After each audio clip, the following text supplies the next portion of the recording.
الحمدللہ رب العالمین والصلاة والسلام علی خاتم النبیین اما بعد فاعوذ باللہ من الشیطان الرجیم بسم اللہ الرحمن الرحیم والصلاة والسلام علیک یا رسول اللہ وعلی آلک واصحابک یا حبیب اللہ والصلاة والسلام علیک یا نبی اللہ وعلی آلک واصحابک یا نور اللہ۔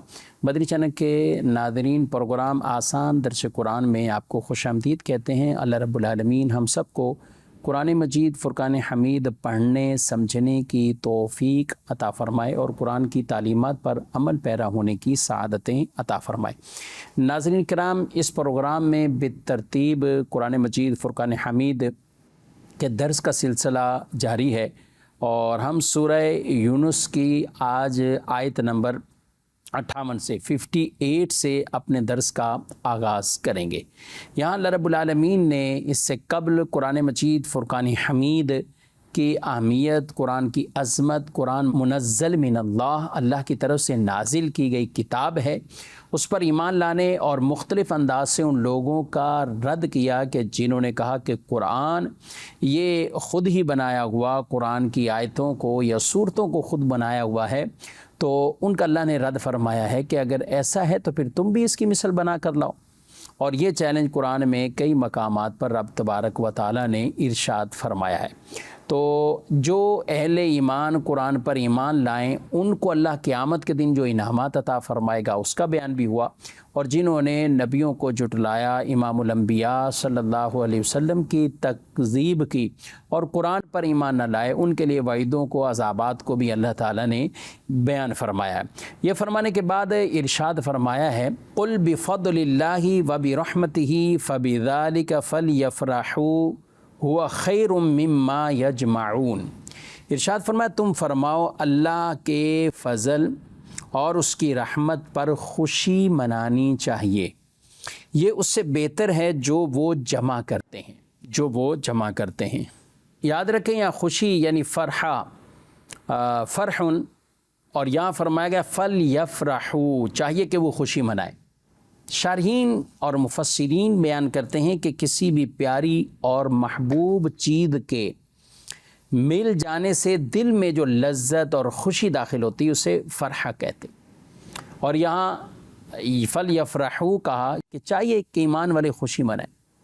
وہ کس بات پر خوشی منائیں؟ اللہ کے فضل پر اور اللہ کی رحمت پر، کہ رب نے ایمان بھی دیا ہے، اور ایمان کے ساتھ ساتھ وہ اللہ تبارک و تعالیٰ نے خاص وہ کتاب عطا فرمائی ہے، قرآن وہ عطا فرمایا ہے ہمارے لیے شفا، دنیا اور آخرت کے لیے ہدایت کا راستہ، اور اللہ تعالیٰ نے اس کتاب کو ہمارے لیے رہنما بنایا اور ہدایت کا ذریعہ وسیلہ بنایا۔ اب یہاں مفسرین کے اقوال ہیں کہ فضل اور رحمت سے جو مراد لیا گیا ہے وہ کیا مراد لیا گیا۔ ایک تو یہ ارشاد فرمایا گیا حضرت عبداللہ بن عباس رضی اللہ تعالیٰ عنہما، اور دیگر سے یہ ہے کہ یہاں اللہ کے فضل سے مراد اسلام اور اس کی رحمت سے مراد قرآن، دوسرا یہ فرمایا کہ فضل سے مراد قرآن اور رحمت سے مراد احادیث طیبہ، اور یہ بھی ارشاد فرمایا گیا، بعض علماء نے، بعض مفسرین نے جو اسے لکھا کہ یہاں جو مراد ہے اللہ کا فضل وہ حضور اکرم صلی اللہ علیہ وسلم کی ذات مبارکہ ہے، اور رحمت سے مراد وہ قرآن ہے۔ وَكَانَ فَضْلُ اللَّهِ عَلَيْكَ عَظِيمًا، یہ آپ پر اللہ کا بہت بڑا فضل ہے۔ اور بعد نے فرمایا فضل یہ قرآن اور رحمت حضور کی ذات۔ وَمَا أَرْسَلْنَاكَ إِلَّا رَحْمَةً لِّلْعَالَمِينَ، آپ کو ہم نے نہیں بھیجا مگر تمام جہانوں کے لیے رحمت بنا کر۔ یعنی اس کی یہ تفسیر بھی کہ اس سے مراد قرآن بھی ہے، اور اس سے مراد یعنی فضل اور رحمت کے اعتبار سے قرآن بھی، حضور علیہ السلام کی ذات بھی، نبی پاک علیہ السلام کی ذات بھی، کہ آپ عظیم الشان وہ رحمت ہیں، بے مثل اور بے مثال وہ رحمت ہیں۔ آپ صلی اللہ علیہ وسلم تمام جہانوں کے لیے رحمت ہے۔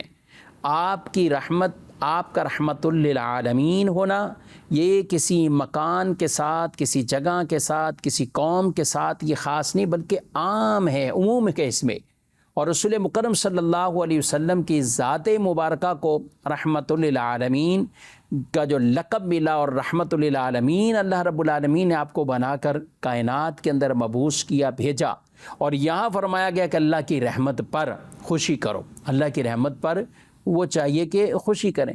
تو علماء نے اسی آیت کے تحت میلاد منانے کا بھی استدلال کیا، اور میلاد جن آیتوں سے میلاد کا ثبوت ہے ان میں ایک یہ بھی آیت مبارکہ بیان فرمائی، یہ بھی بیان فرمائی کہ اللہ کے فضل اور رحمت پر خوشی کا، تو یہاں پہ ہم خوشی کرتے ہیں۔ حضور صلی اللہ علیہ وسلم بھی چونکہ عظیم نعمت بلکہ نعمت کبریٰ ہیں، بہت بڑی نعمت ہے، اور اللہ قرآن میں فرماتا ہے وَأَمَّا بِنِعْمَةِ رَبِّكَ فَحَدِّثْ، اپنے رب کی نعمت پر تم اس کا چرچا کرو۔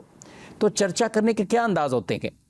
اس کے انداز کے اندر یہ خوشی شامل ہوتی ہے، اس کے انداز میں مل بیٹھ کر ان کا ذکر خیر کرنا، ان کے اوصاف بیان کرنا، ان کے معجزات بیان کرنا، ان کی سیرت کو بیان کرنا، ان کی شانوں کو بیان کرنا، تو یہ سب کچھ اسی میں ہے۔ تو علماء نے یہ بھی استدلال کیا کہ حضور اکرم صلی اللہ علیہ وسلم کی ذات مبارکہ بھی یہاں پر مراد ہے۔ اب اگر کسی شخص کو آج کے دور میں معاذ اللہ حضور اکرم صلی اللہ علیہ وسلم کی جو رحمت ہے یا جو نعمت ہے، وہ آپ کو معاذ اللہ یہ نعمت اور رحمت تصور نہ کرے اور کہے کہ کوئی خوشی کا ثبوت نہیں، کسی طرح کچھ بھی نہیں ہے، تو اس کو تو اپنے اس موقف پر اور اپنی ان باتوں پر اس کو ضرور سوچنا چاہیے، اور اپنے ایمان کے بارے میں سوچنا چاہیے، کیونکہ یہ اگر کائنات میں نعمت نہ ہوتی تو پھر اور کوئی نعمت ہوتی بھی نہ۔ دو جہاں بنے ہیں تو وہ انہی کے صدقے اللہ تعالیٰ نے بنائے ہیں، اور ہمیں یہ شرف ملا ہے کہ ہمیں ان کا امتی بننے کا اللہ تعالیٰ نے شرف عطا فرمایا۔ حدیث طیبہ بھی بہت زیادہ اس میں میلاد کے ثبوت پر گئے، اور علماء کرام نے انہیں کتابوں کے اندر باقاعدہ بیان بھی کیا ہے، لیکن یہاں چونکہ ایک خلاصتاً بات عرض کرنا مقصود تھی، تو اس خوشی میں وہ خوشی بھی داخل ہے جو میلاد مصطفیٰ صلی اللہ علیہ وسلم کے مواقع پر لوگ امتی نبی پاک علیہ السلام سے اپنی محبتوں اور عقیدتوں کا اظہار کرتے ہیں۔ ظاہر ہے جو بھی خوشی ہوگی وہ شریعت کے دائرہ کار کے مطابق ہی منائی جائے گی، تبھی وہ خوشی ہے۔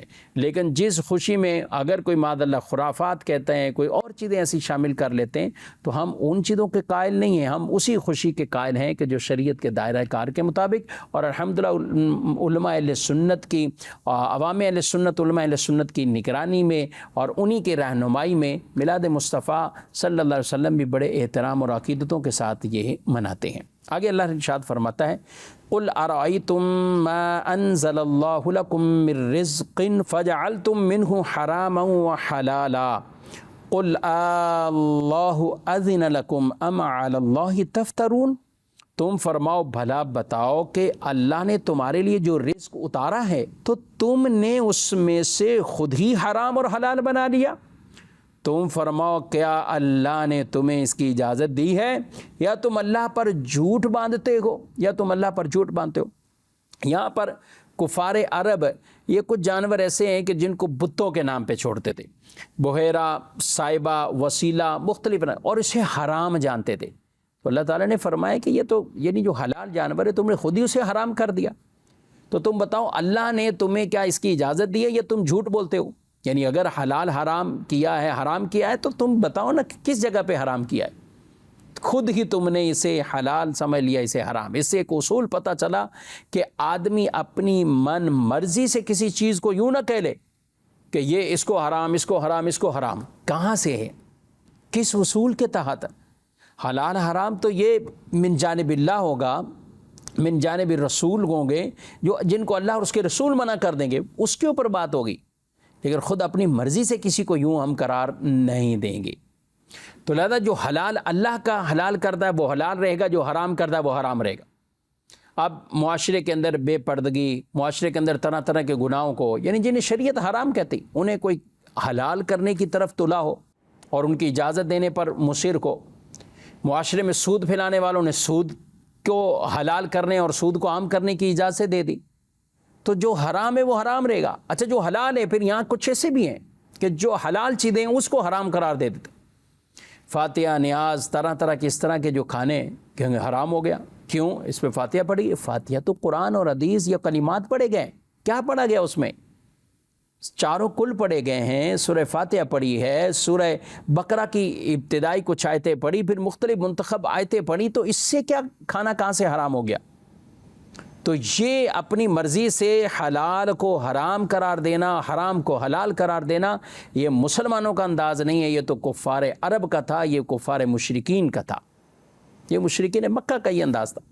تو اس لیے اس انداز سے بچنا ہے۔ حرام وہی جسے اللہ اور اس کے رسول حرام کہیں، اور حلال بھی وہی جسے اللہ اور اس کے رسول حلال کہیں۔ آگے ارشاد فرمایا وَمَا ظَنُّ الَّذِينَ يَفْتَرُونَ عَلَى اللَّهِ الْكَذِبَ يَوْمَ الْقِيَامَةِ إِنَّ اللَّهَ لَذُو فَضْلٍ عَلَى النَّاسِ وَلَكِنَّ أَكْثَرَهُمْ لَا يَشْكُرُونَ، اور اللہ پر جھوٹ باندھنے والوں کا قیامت کے دن کے بارے میں تمہارا کیا خیال ہے؟ قیامت کے دن کے بارے میں کیا خیال ہے؟ بے شک اللہ لوگوں پر فضل فرمانے والا ہے، مگر اکثر لوگ شکر ادا نہیں کرتے، اکثر لوگ شکر ادا نہیں کرتے۔ یعنی خلاصہ یہ کہ جو آج دنیا کے اندر جھوٹ باندھتا رہے، تہمتیں، یہ جھوٹ ہی ہے نا، اللہ پر جھوٹ باندھنا، تو یہ جو باندھ رہے ہیں یعنی وہ چیزیں جو اللہ کی طرف سے حرام نہیں قرار دی اور وہ اسے حرام جانتے، حالانکہ وہ رزق ہے ان کے لیے، وہ حلال ہے ان کے لیے، لیکن اسے حرام جانتے ہیں۔ تو فرمایا جو اللہ پر جھوٹ باندھتے ہیں، تو پھر قیامت کے دن تمہارا کیا خیال ان کے بارے میں؟ ان کے بارے میں پھر کیا ہوگا؟ تو یعنی اللہ تعالیٰ ان کی گرفت فرمائے گا، ان کی پکڑ فرمائے گا، ان کی گرفت فرمائے گا۔ اور فرمایا اللہ تو فضل فرماتا ہے لوگوں پر، فضل ہے اللہ کا۔ یعنی کس طرح کہ لوگ نبیوں پر ایمان لائیں، رب کی توحید پر ایمان لائیں، اللہ کی کتابوں پر ایمان لائیں، رب تعالیٰ نے ان کے لیے جو رزق اور جو ذرائع یہ رکھیں، حلال رکھیں، ان کو استعمال کریں، یہ سب اللہ کے فضل ہیں۔ مگر وہ اپنے بغض اور اناد کی وجہ سے نبیوں کی تکذیب کرتے رہے، رب کی کتابوں کی تکذیب کرتے رہے، قرآن مجید کی تکذیب کرتے رہے، اور وہ اس سے یعنی یہ ناشکری ہے۔ یعنی شکر تو یہی تھا کہ ایمان لے آتے، لیکن یہ سب کچھ ہونے کے باوجود وہ ناشکری کے اندر پڑے رہے۔ تو اللہ فرمایا اکثر لوگ وہی ہیں کہ جو ناشکرے رہے، یعنی انہوں نے نبیوں کی تعلیم کو جھٹلایا اور امام الانبیاء صلی اللہ علیہ وسلم کی تبلیغ کو وہ نہ مانا، تو یہ ناشکری ہی کہلاتی ہے۔ اگر انبیاء کی دعوت کو سن کر ایمان لے آتے اور اللہ کی نازل کردہ کتابوں اور احکامات سے فائدہ اٹھاتے تو شکر گزاری تھی، اس میں ان کے لیے فائدہ ہی تھا، اور اللہ کا فضل کا ماحق ہو انہیں نصیب ہو جاتا اور وہ یوں اس سے نفع بھی اٹھاتے۔ مگر نہ ماننا، نہ ایمان لانا، تکذیب کرتے رہنا، یہ سارے کام کیا تھے؟ تو یہ ان کے لیے ناشکری والے کام تھے، اور وہ اس کفر کے اندر پڑے رہے۔ آگے اللہ تبارک و تعالی ارشاد فرماتا ہے وَمَا تَكُونُ فِي شَأْنٍ وَمَا تَتْلُو مِنْهُ مِنْ قُرْآنٍ وَلَا تَعْمَلُونَ مِنْ عَمَلٍ إِلَّا كُنَّا عَلَيْكُمْ شُهُودًا إِذْ تُفِيضُونَ فِيهِ وَمَا يَعْزُبُ عَنْ رَبِّكَ مِنْ مِثْقَالِ ذَرَّةٍ فِي الْأَرْضِ وَلَا فِي السَّمَاءِ وَلَا أَصْغَرَ مِنْ ذَلِكَ وَلَا أَكْبَرَ إِلَّا فِي كِتَابٍ مُبِينٍ۔ ترجمہ، اور تم کسی کام میں ہو اور تم اس کی طرف سے قرآن کی تلاوت کرتے ہو، اور اے لوگو تم کوئی بھی کام کر رہے ہو، ہم تم پر گواہ ہوتے ہیں جب تم اس میں مشغول ہوتے ہو، اور زمین اور آسمان میں کوئی ذرے برابر چیز تیرے رب سے غائب نہیں، اور ذرے سے چھوٹی اور بڑی کوئی ایسی چیز نہیں جو ایک روشن کتاب میں نہ ہو۔ سبحان اللہ۔ یعنی آیت کا معنی یہ ہے کہ ہر چیز پر اللہ تعالیٰ شاہد ہے، ہر چیز کو جاننے والا ہے، اس لیے کہ اللہ تعالیٰ کے سوا کوئی خالق نہیں، نہ ایجاد کرنے والا۔ بندوں کی ظاہری اور باطنی اعمال میں سے جو چیز بھی موجود ہے وہ اللہ تعالیٰ کے وجود میں لانے سے ہی موجود ہے، اللہ تعالیٰ کے وجود میں لانے سے، یعنی رب نے چاہا، رب نے اسے وجود میں لایا، اور جو ایجاد کرنے والا ہوتا ہے وہ اس چیز کو جانتا بھی ہے۔ لہذا نبی پاک صلی اللہ علیہ وآلہ وسلم کے اعمال، احوال، تلاوت، قرآن، امور دینی ہو یا امور دنیا ہو، یہ ساری کی ساری مشغولیت کیا ہے؟ فرمایا یہ، اور پھر تمام لوگوں کے اعمال، فرمایا اللہ کو معلوم ہے، اور اللہ ان سب پر کیا ہے؟ گواہ ہے۔ پھر فرمایا زمین آسمان میں کوئی ذرے برابر ایسی چیز نہیں ہے کہ جو اللہ کے علم سے پوشیدہ ہو، اور کوئی ذرے برابر یا چھوٹی بڑی ایسی چیز نہیں ہے جو روشن کتاب میں نہ ہو، یعنی لوح محفوظ پر نہ ہو۔ سبحان اللہ۔ یہاں دیکھ رہے ناظرین کرام، ایک ایک عمل کو، چیز کو بیان کیا گیا۔ آپ قرآن پڑھ رہے ہوں، کوئی کام کر رہے ہوں، کسی میں مشغولیت کو، رب تعالیٰ سب جانتا ہے۔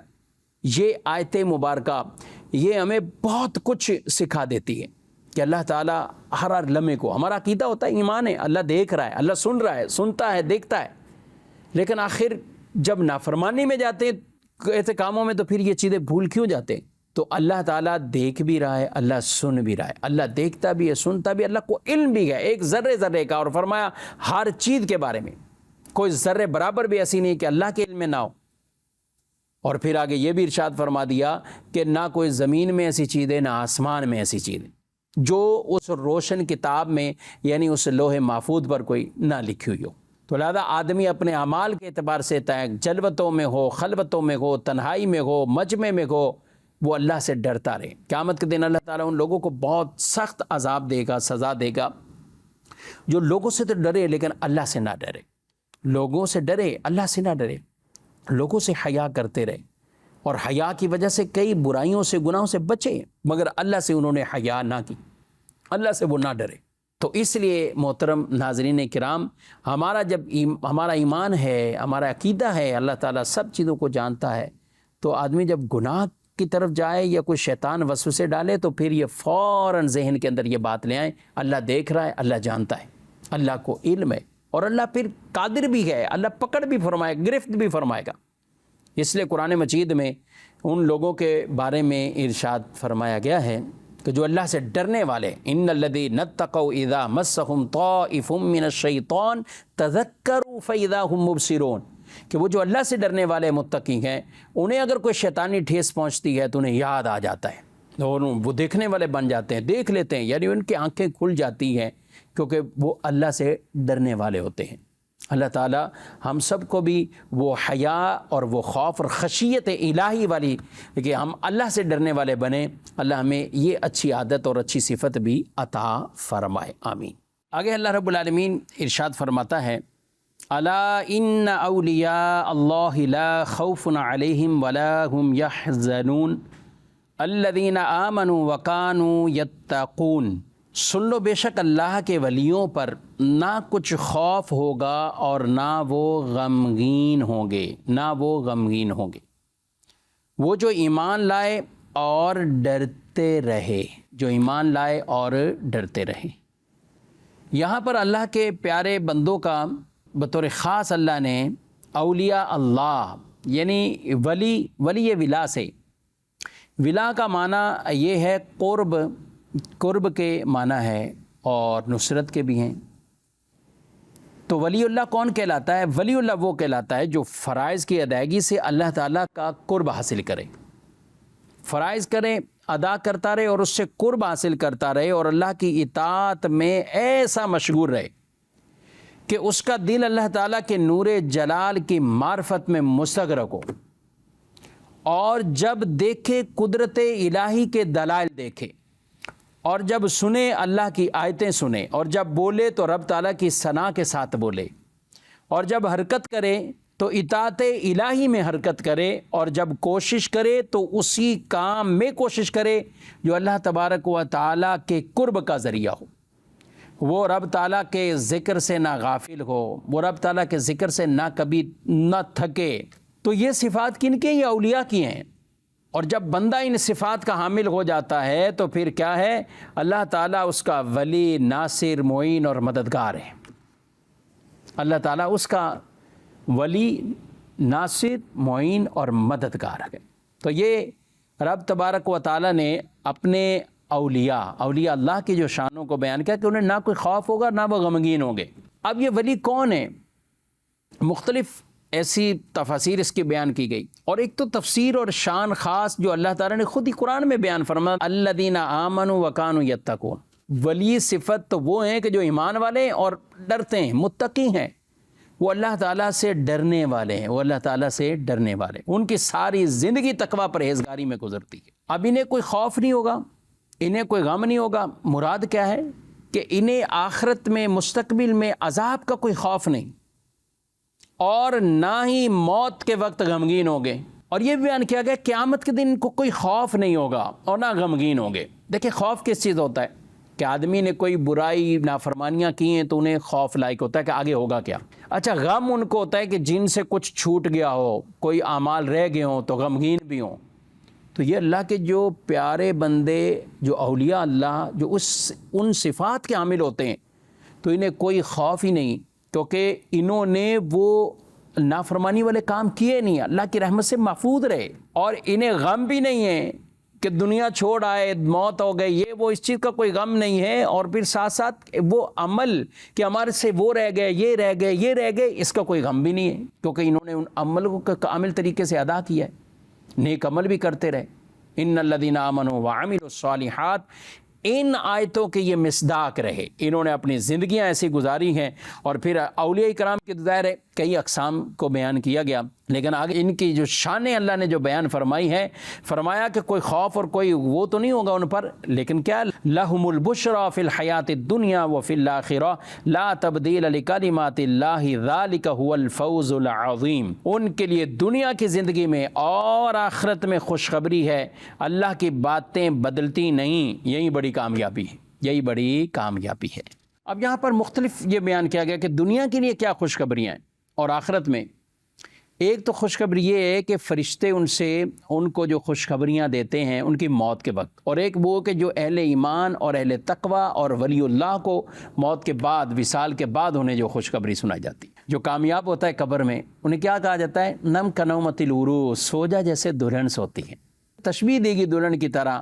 وہ اب اس درجے پر گویا کہ دنیا سے جو وصال کر گئے اور انعامات میں اور سوالات میں کامیاب ہوئے، تو اب اللہ تعالیٰ کی طرف سے انعامات کی جو تجلیاں ہوں گی، رب تعالیٰ کی طرف سے اس کی قبر کو بھی جو جنت کا باغ بنایا جاتا ہے، سبحان اللہ، اور درجے اللہ تعالیٰ اس کے جو بلند فرماتا ہے. تو ایک ہے وصال سے پہلے کی خوشخبری، وہ دنیا کی خوشخبری کو انہیں مرتے وقت یہ کہا جاتا ہے کہ تمہیں نہ کوئی خوف، نہ کوئی تمہیں ڈر، اور تم سے جو جنت کا وعدہ کیا گیا ہے اس کی خوشخبری ہو تمہیں. یہ انہیں بشارتیں دی جاتی. سیدنا صدیق اکبر رضی اللہ تعالیٰ عنہ جب حضور صلی اللہ علیہ وسلم نے نفس مطمئنہ اور وہ آیات مبارکہ نازل ہوئیں اور ان آیات کے بارے میں بتایا، تو حضرت صدیق اکبر رضی اللہ تعالیٰ عنہ نے عرض کی کہ یہ جو کلمات ہیں کہ جس کو موت کے وقت یہ اعلانات ہو جائیں، تم اپنے رب کی طرف جاؤ، اے اطمینان والے نفس، اپنے رب کی طرف جاؤ اس حال میں کہ تیرا رب تجھ سے راضی اور تو رب سے راضی. فادخلی فی عبادی وادخلی جنتی، کہا جائے گا کہ میرے بندوں میں داخل ہو جا اور میری جنت میں داخل ہو. تو کہا حضور بڑا خوش نصیب ہے جسے یہ بشارت دی جائے. تو فرمایا ابو بکر جب تمہارا وصال ہوگا تو اس وقت بھی یہ آیت پڑھی جا رہی ہوگی، یعنی تمہیں فرشتے یہ انعامات سنا دیں گے، تمہیں فرشتے یہ. تو دنیا میں بھی ان کے لیے اور آخرت میں بھی ان کے لیے یہ کامیابیاں ہیں، خوشخبریاں ہیں اور یہ بشارتیں ہیں.